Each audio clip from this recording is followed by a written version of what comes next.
Our next session is going to be presented by Jagjit Singh. Jagjit Singh is working on a PhD in sociology at York University. He is also our track lead for SikhRI 101 at Civic. And he's joining us today to talk about a bit more around the history portion of the Gurmat framework. And so with that, I will turn this over to Jagjit Singh. Vaheguru Ji Ka Khalsa, Vaheguru Ji Ki Fateh again. Yes, we're going to be talking about what we call tawarik. The reason we use the term tawarik and not ethos is because historical Sikh texts would use the word tawarik for history, not ethos. And so that's a word that we use when we're looking at the Gurmat framework. So the second part of that Gurmat framework is to look at Sikh history. And as Jasleen so beautifully explained, when we're looking at Sikh history, we also, of course, have to be careful because Sikh sources of history are not always accurate and can sometimes have issues with them. And so we need to use the lens of Gurbani in order to determine what is authentic and what is not. And so the lens of Gurbani allows us to focus in on the history. Now, that shouldn't be too much of an issue for us today here, because this is a topic where there's not a lot of controversy, but sometimes with other topics, it does take a little bit more care when looking at Sikh historical sources. To begin with, let's talk about what our objectives are today. So we want to connect the principle of Seva to larger frameworks of the Sikh Revolution as enunciated by Jagjit Singh in his book, Percussions of Sikh History. We also want to explore Seva in its many forms throughout Sikh history, from the Guru period to the present. So to begin with, we're going to ask a pretty big question. What is the purpose of SikhRI? This is, of course, a really big question. And the purpose of SikhRI, a lot of people can have different answers. It can be a personal answer. It can be a Bantic answer. And of course, any real answer of what is the purpose of SikhRI has to be based on Gurbani and has to be based on Sikh history and Sikh tradition to understand what the purpose of our tradition is. So Jagjit Singh, in his really beautiful book, Percussions of History, which is a combination of his two books, The Sikh Revolution and In the Caravan of Revolutions, talks about the Sikh raison d'etre, the reason for the Sikh faith, in terms of our impact on society. So he is looking at our external reason for existence, not the internal reason for existence. And so for the external reason for existence, Jagjit Singh, looking at Sikh history and looking at Gurbani, looking at Sikh tradition, has come up with a threefold reason for the Banth's existence, for the Sikh Banth to exist. The first is to create an egalitarian society. Egalitarian society means that everyone is treated equally, but more than equal, egalitarianism means that everyone is given equal opportunities, and those who are not able to partake in those opportunities are given benefits so that they may also succeed in their lives. So an egalitarian society is different than an equal society.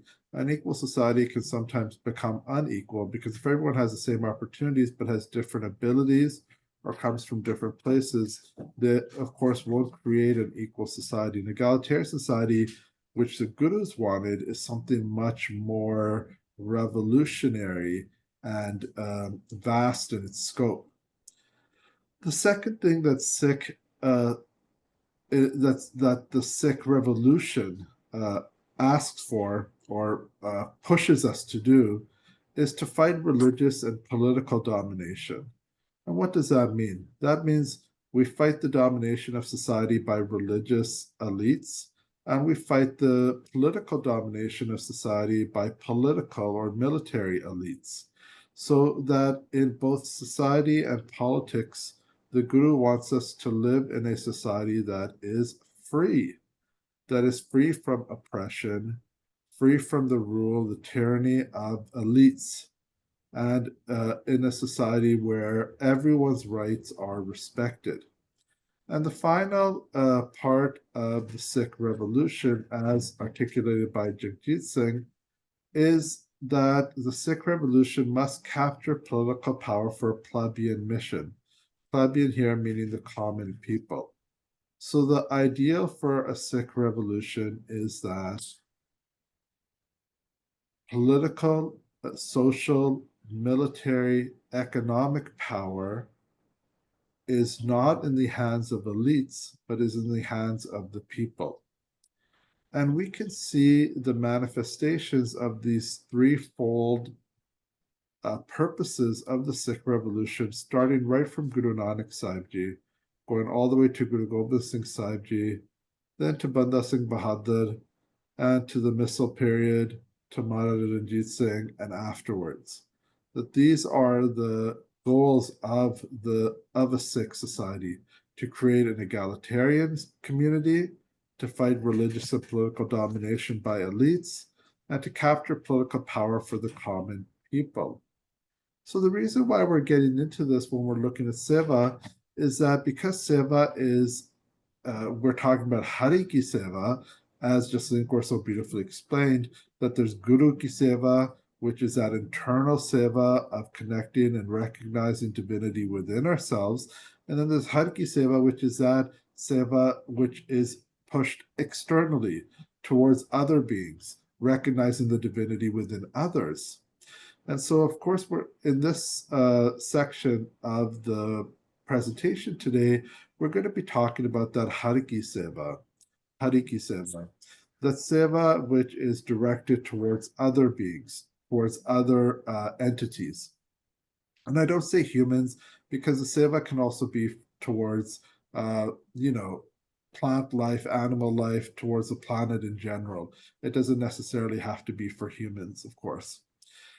So that Seva is not just Seva for the sake of Seva. It's not like Professor Pooran Singh was saying in his quote that Jaslene used, philanthropy for the sake of wiping away the guilt of oppressive systems. It is Seva that is bounded by a real desire to change the way that society is set up, so that our Seva exists not within a vacuum, but has a distinct purpose in the Sikh tradition, which is to transform the world around us. We're going to be looking at 6 different figures who sort of stem from all over Sikh history, from the Guru period until sort of contemporary times. The most recent person being Jaswant Singh Kalra, who was shaheed or killed by the Punjab police in 1995. And our first example being Mata Pagor, Mai Pagro, who lived during the time of Guru Gobind Singh Sahib Ji. So we're going to be looking at these 6 examples, and they roughly fall into 6 different categories. These categories are somewhat arbitrary, but it's just to show the vast scope of what Seva can achieve. Seva, of course, has many different ways that it can transform society, and different people are focused on different types of transformation. So we have people like Bibi Harnam Kaur, who wanted to transform the world through education. We have people like Bhaivir Singh, who transformed the world through connecting Sikhs with their past and their traditions. We have people like Mai Pago, who transformed society by providing leadership to Sikhs to connect with the Guru. We have people like Baba Gurbakh Singh Nahang, who transformed society by being a military leader in the community. So there's many different ways that people can transform society, and I want us to keep that in mind. Sikhi is a big tent faith. in the sense that there are many different paths that we can take on this tradition towards the Guru. We do not need to fit within predefined paradigms or routes towards divinity or Seva. We can, in fact, carve out new paths as long as we are doing it with the right mindset, as long as we are doing it connected to divinity, as long as we are doing it inspired by IkOankar and wanting to fulfill those three frameworks that Jagjit Singh articulates in his book, then all types of seva are worthwhile in the Sikh tradition. And that's a really beautiful idea, and one that I want us to keep in mind as we go through these 6 examples. That there are many ways to transform society and many ways that we can be active in the world. We don't all have to be Baba Deep Singh. We don't all have to be Mai Pago.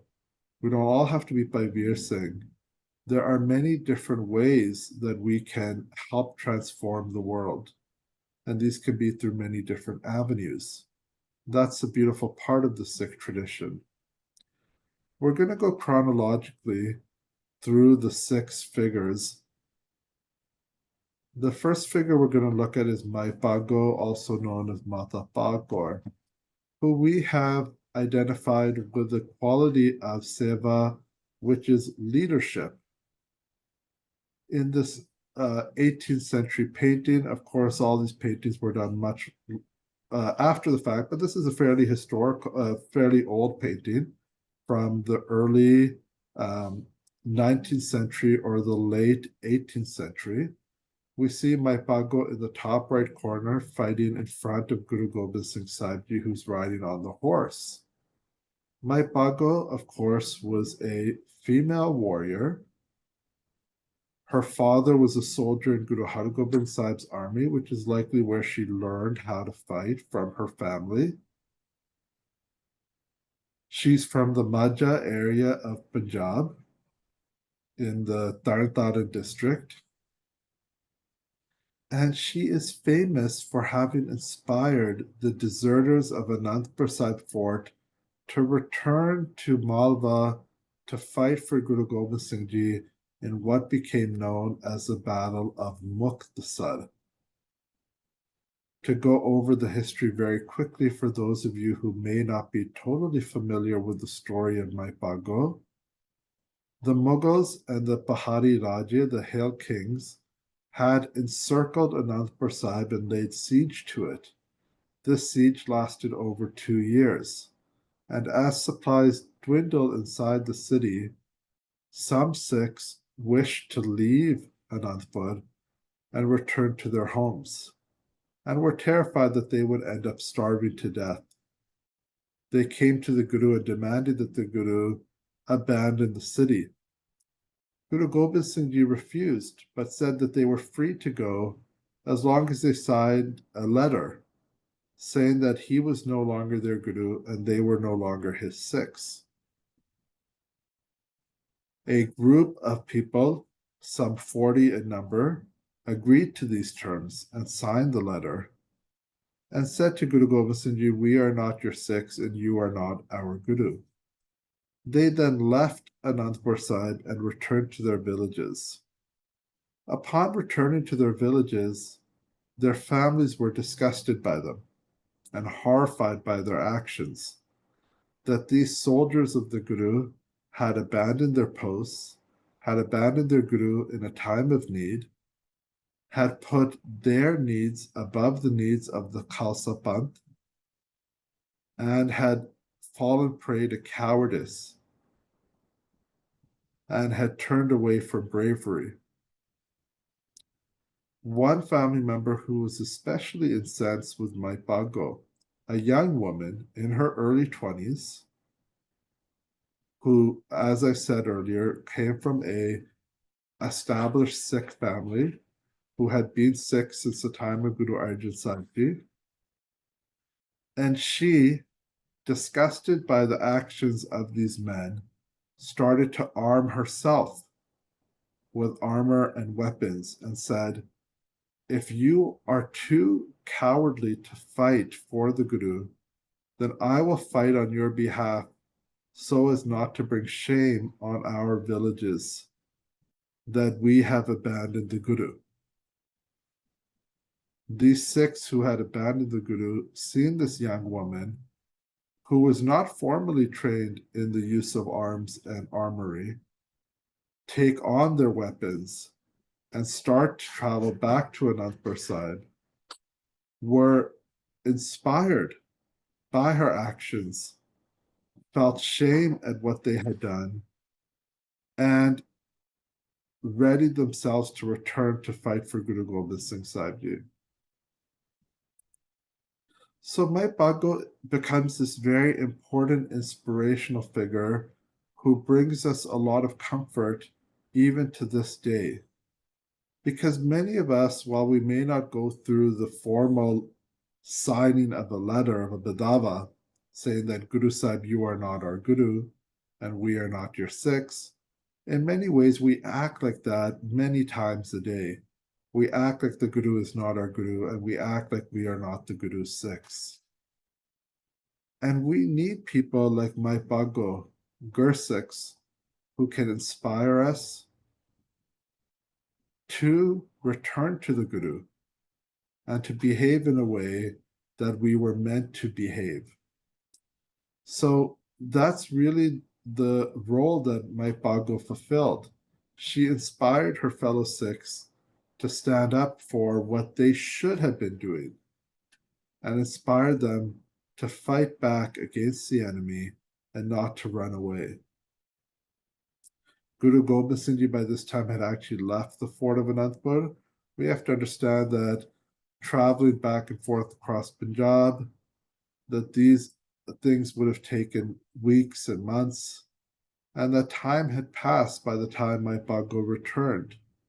And Guru Gobind Singh Ji had actually left Anandpur Sahib and had gathered a small group of Sikhs with him, but they were about to be attacked by the much larger Mughal army. Mai Bhago entered the battlefield with these 40-odd Sikhs who came from the side of the battlefield and surprised the much larger Mughal army. They fought so bravely and so strongly that even though they were only 41 in number, they turned the tide of battle. And Mai Bhago, leading the Sikhs, led to the victory of the Guru at a place now called Muktsar Sahib. This was one of the last battles that Guru Gobind Singh Sahib Ji fought. After the battle, every one of those Sikhs that Mai Bhago had led into battle was injured or dead on the battlefield. And Guru Gobind Singh Ji went one by one to each of them and forgave them for what they had done and welcomed them back into the fold of Sikhi, demonstrating that the love and compassion of the Guru is infinite.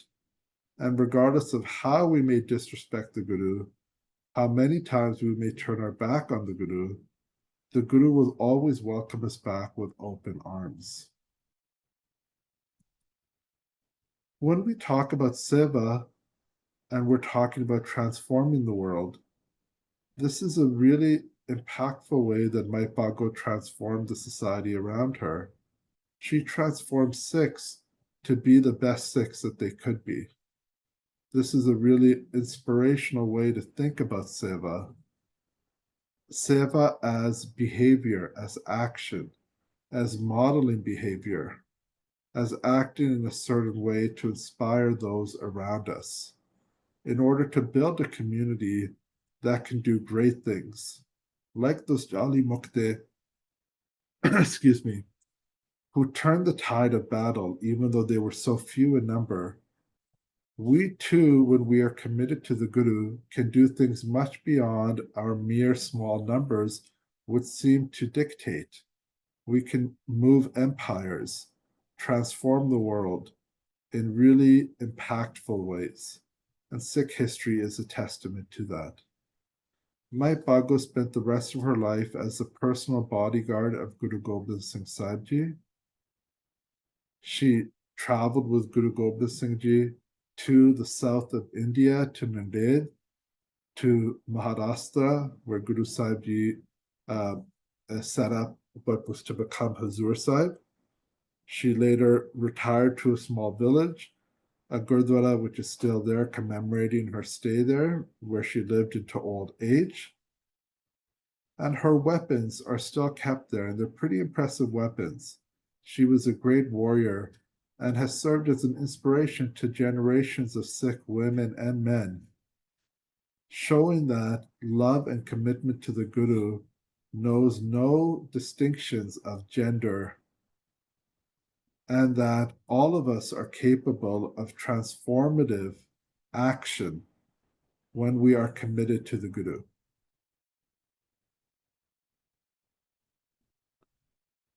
Our next example is Baba Gurmat Singh Nahang, who also comes from the time of Guru Gobind Singh Sahib Ji. In fact, as a teenager, he received Amrit or Khande Ki Pol at the Vaisakhi of 1699. So at that first Vaisakhi, when the Panch Pyare were made, when Guru Gobind Rai himself was transformed into Guru Gobind Singh, Gurmat Singh also was transformed and became Gurmat Singh. His mentor was Baba Deep Singh, the famous Sikh scholar and warrior. Baba Deep Singh's mentor was by Mani Singh. And so we have generations of scholar warriors, one after another, from Bhai Mani Singh to Baba Deep Singh to Baba Gurmat Singh. Baba Deep Singh had a jatha of warriors and students that he taught, and upon his Shahidi in the 1740s, Baba Gurmat Singh took over his jatha and was given leadership. There is a famous incident in Sikh history in 1764 when the Afghani king Ahmad Shah Abdali or Ahmad Shah Durrani returned to invade India for the 7th time. Upon his invasion, the Sikh Panth decided to abandon Amritsar and return to the jungles so they could carry out guerrilla attacks against Ahmad Shah and weaken his forces. This was decided at a Sarbat Khalsa, where the entire Panth had gathered. Baba Gurmat Singh stood up in the Sarbat Khalsa and said to his fellow Sikhs, "I don't disagree with the tactics that the Khalsa has come up with. However, we cannot give up control of Harmandir Sahib and Akal Takht without at least a symbolic show of defense. We need to show that we will not give up our institutions without a fight. I understand that we want to save our resources to be able to fight the Afghanis in the best way possible. But if you will allow me and a small group of my students to stay here at Akal Takht, we will defend this institution to our last breath to show the foreigners, to show the invaders that we will not give up without a fight."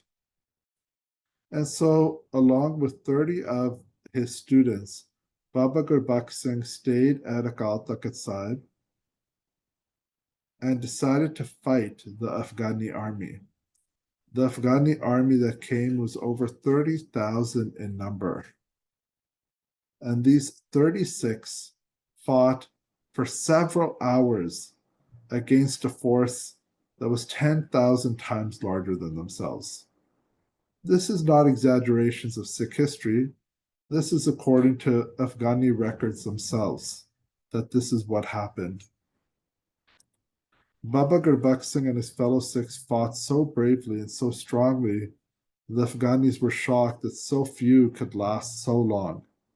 And while in the end every one of them fell and died fighting, they demonstrated an important principle that has been maintained in Sikh history up to the modern day, for example, in 1984, that Sikhs will not abandon their institutions without a fight, that we will fight to the last breath to protect the sovereignty of central Sikh institutions, like Harmandir Sahib and Akal Takht Sahib.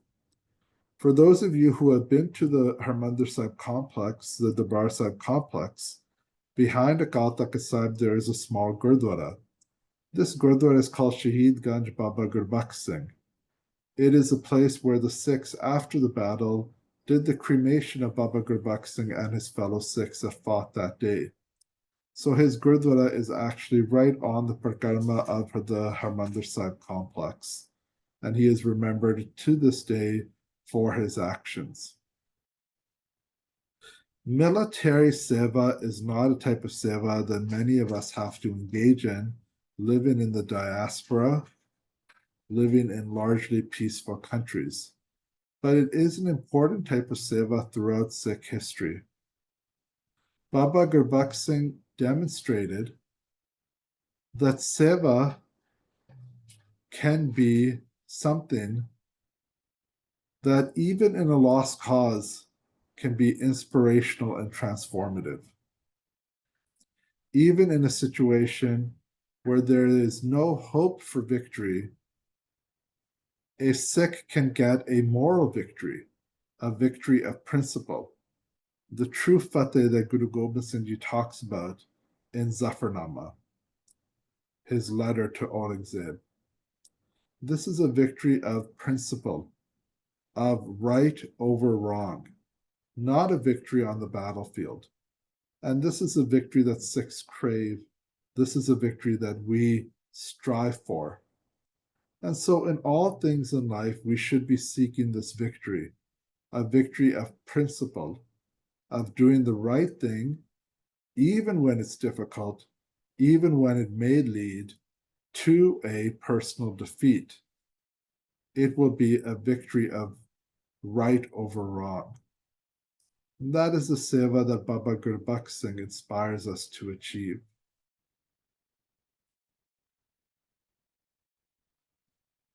I love this picture of Bhai Veer Singh as a young man because we're so used to seeing pictures of Bhai Veer Singh as an older gentleman. But of course, he was a young man at one point. He was a young man when the Singh Sabha Lair started, barely a teenager. But he has become one of the most famous members of the Singh Sabha Lair. He was born in 1872 in Amritsar to a scholarly family. His father was an important scholar of Sikh history. His Nana Ji was a very famous scholar of Sikh history by Hazara Singh. Bhai Veer Singh is considered the father of modern Punjabi literature. He wrote over 100 articles and over 50 books, many novels, many epic poems, many steeks. He published Pant Prakash by Ratan Singh Pangu, republished it and brought it back to the Sikh masses. He published for the first time Kavi Santokh Singh's Suraj Prakash and gave it to the Sikh masses for the first time. So really, Bhai Veer Singh's life was dedicated to inspiring Sikhs to build community at a time where we were living under the bonds of British colonialism. He inspired us to connect to our history, to our traditions, and connect to Guru Granth Sahib Ji. And he dedicated his life to Sikhi. He is often called a river of Punjab because he's as important, the sixth river of Punjab, because he is as important as the 5 rivers of Punjab. He's considered the father of modern Punjabi literature. The first novel in Punjabi literature was written by him. Remember that before Bhai Veer Singh, before the Singh Sabha Lair, Sikh scholarly work was never written in Punjabi, but was instead written in the language of Braj. So Kavi Santokh Singh, Gyani Gyan Singh, Ratan Singh Pangu, and other famous Sikh historians did not write in Punjabi, but wrote in Braj. And that was the literary language the Sikhs used to write history. What the Sikhs in the 1870s did, which was transformative, was that they decided that they would write about Sikhi, Sikh history, Sikh principles, Sikh theology in the language of the people, in language that people would understand. And that is how they transformed society, through the use of vernacular language. Bhai Veer Singh was incredibly resourceful. His output was incredible, and his impact on Sikh history is really tremendous. And we could do a whole lecture about all the things that Bhai Veer Singh did, but here's a short list of all of the things that he did, including founding the first Sikh, that should be 1888, not 1988, founding the first Sikh newspapers, founding hospitals and orphanages, founding the first Sikh bank, the Punjab and Sindh Bank, helping to found Khalsa College, the Sikh Educational Society, the Khalsa Tract Society, writing epics, poetry, and commentary on Guru Granth Sahib Ji. Bhai Veer Singh did a lot. Very few of us can be as transformative figures as Bhai Veer Singh, but we can be inspired by the things that Bhai Veer Singh did, and we can engage in that type of transformative seva. One of the things that I like to remind people about is that one of the things that the Singh Sabha Lehar scholars were able to do was take British technology, the modern printing press, and use it for Panthic purposes. So they took a printing press that was brought to Punjab to publish Christian material and to publish the Bible, and instead used it to publish Guru Granth Sahib Ji Sarups, Gutkas, tracts on Sikhi, books on Sikh history, newspapers about Sikhi, and spread the story of Sikhi. They used the technology that was available to them at the time, and instead of rejecting the technology of the British, transformed it in order to grow the status of the Panth. We are in a similar moment in history as the Singh Sabha Lehar, with new forms of technology, new forms of dissemination, new forms of entertainment, new forms of media. The question is, how will we use these to connect ourselves and our communities to the Guru, to Gurbani, to Sikh inspiration? Will we, like the Singh Sabha Lehar, use modern technology to transform our communities, or will we become mired in it, or will we reject it instead of using it for its transformative purposes? This type of seva that Bhai Veer Singh did of building community is very important, especially in the diaspora, where we are, and wherever we are, in a sense. Sikhs are a minority. We're barely a majority in Punjab, if that. And so we've always been a minority community in a lot of ways. But we have never had a minority mindset, which is very important. That spirit of Chardi Kala has animated us and gives us inspiration to act far beyond our small numbers would dictate. We are able to achieve great things when we work together as a community. We are able to transform society, transform the world. This type of seva, of inspiring the Panth to act, is really something that is more important than ever today in today's world. We now turn to another figure from the Singh Sabha Lehar, Bibi Harnam Kaur. As much as I have tried, I have been unable to find a photo of Bibi Harnam Kaur.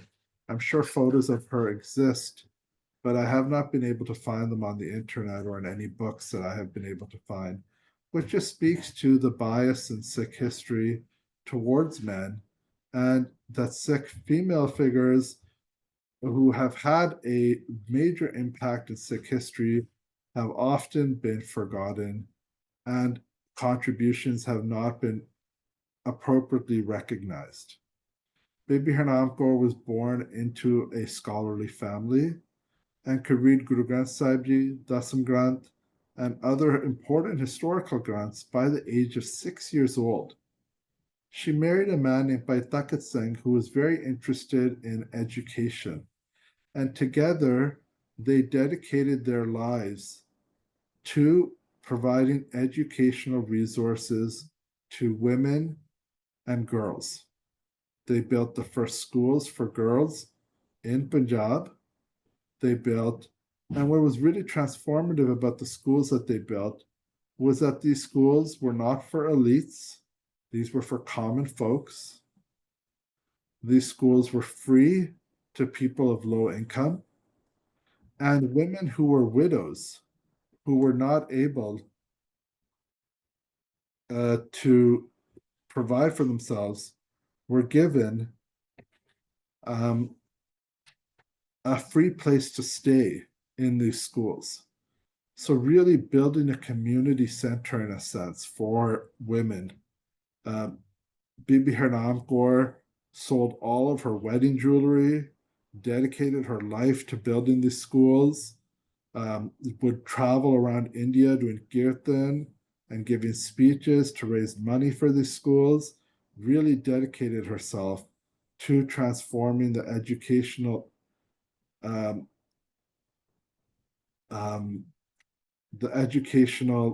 sort of milieu of Punjab. There, and I don't want to get into this point too much, but there's often criticism of the Singh Sabha Lehar that we followed British style education and rejected historical Sikh types of education. And that may be a fair criticism to some extent, but what's important to remember is that traditional Sikh education, like in Taksals, like in Udasi Dere, like in Seva Panthi or Nirmala Dere, was exclusive to men of high caste backgrounds. And people of so-called low castes and women were not able to access education under traditional forms of education. So utilizing British models of education, these Sikhs in the 1870s and 1880s up into the early 1900s were able to provide education and literacy to groups that had previously been shut out of education, creating a more egalitarian society, a more equal society. And it was the work of people like Bibi Harnam Kaur that inspired the next generation of Sikhs to be anti-colonial, to fight against the British government, and to free South Asia from the colonial grip of the British Empire. Next is Bhagat Pooran Singh. I think a lot of you have heard of Bhagat Pooran Singh. A few things to keep in mind about him. He was born a Hindu who was inspired by Seva to become a Sikh. Seeing how Sikhs served others in their Gurdwara inspired Bhagat Pooran Singh to become a Sikh.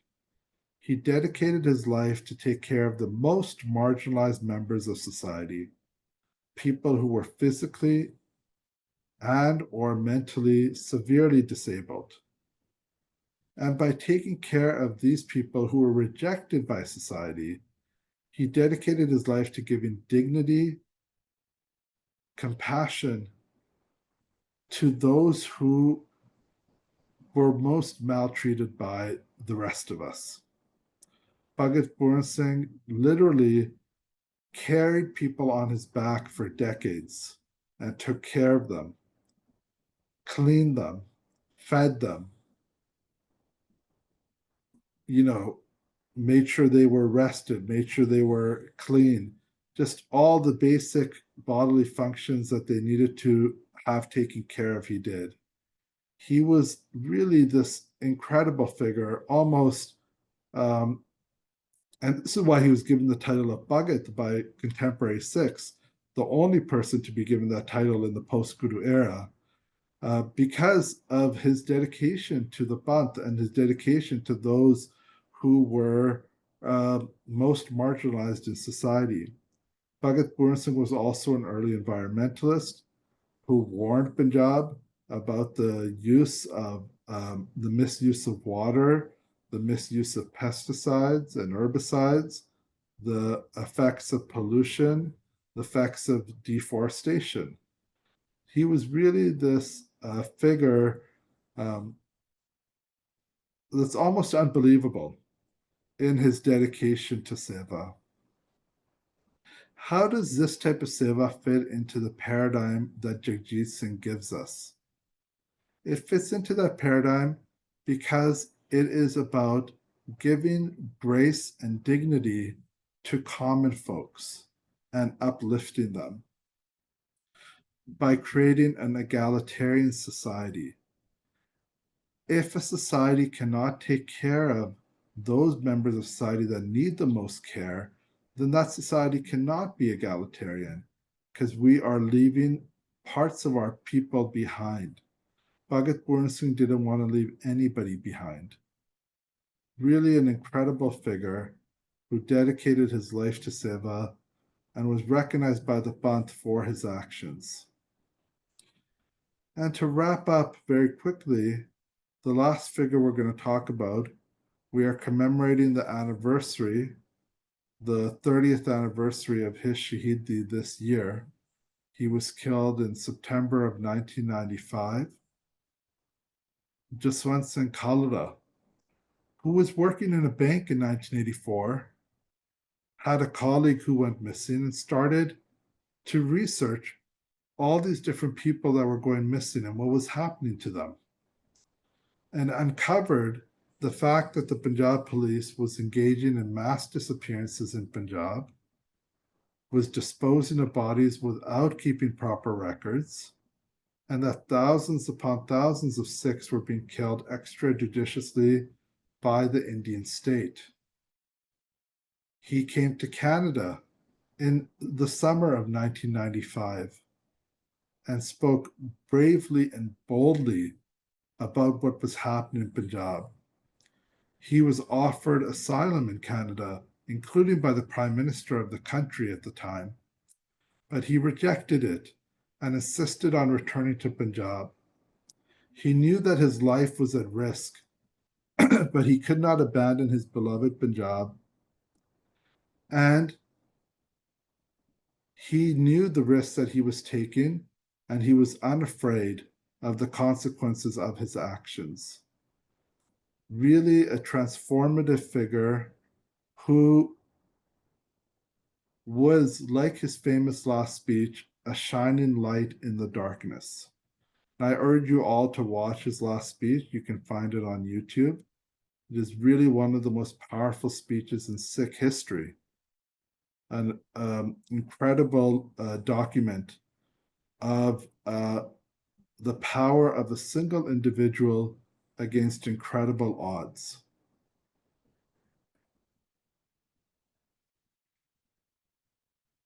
So all of these six figures that we have looked at from Sikh history, from the time of Guru Gobind Singh Sahib Ji up until the modern era, transformed society in different ways, either through education, through community upliftment, through working for the marginalized, through fighting for the community, fighting oppression, to inspiring people, to building educational resources. In the Sikh tradition, Seva is not just service in this very basic sense. Seva is something revolutionary because Seva can transform and should transform society. Seva is about recognizing Vaheguru in others. This is why Simran and Seva are not opposites, but in fact are one and the same process. Simran or Bani or Kirtan is recognizing divinity within ourselves, seeing the IkOankar within ourselves. Whereas this type of Seva is seeing the IkOankar in others. And this is a long-standing Sikh tradition. When we serve langar at Gurdwara, for example, it is common for people to refer to those people who they are serving as Vaheguru. We will say Prashada Vaheguru, Jal Vaheguru, Dal Vaheguru.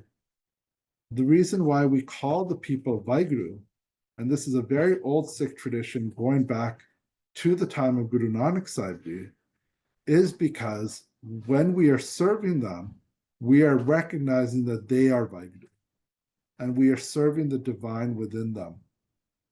That is what it means to do Seva, to break down these bonds between individuals, between beings, and to instead look beyond what our eyes can show us and see something much deeper, much more profound.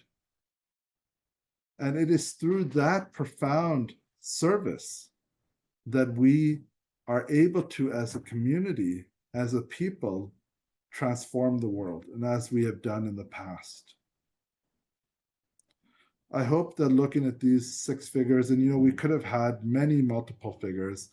Sikh history is full of Sevadars, really since the time of Bhai Mardana and Bibi Nanaki up until the modern day. Really, Sikh history is just a long legacy of Sevadars.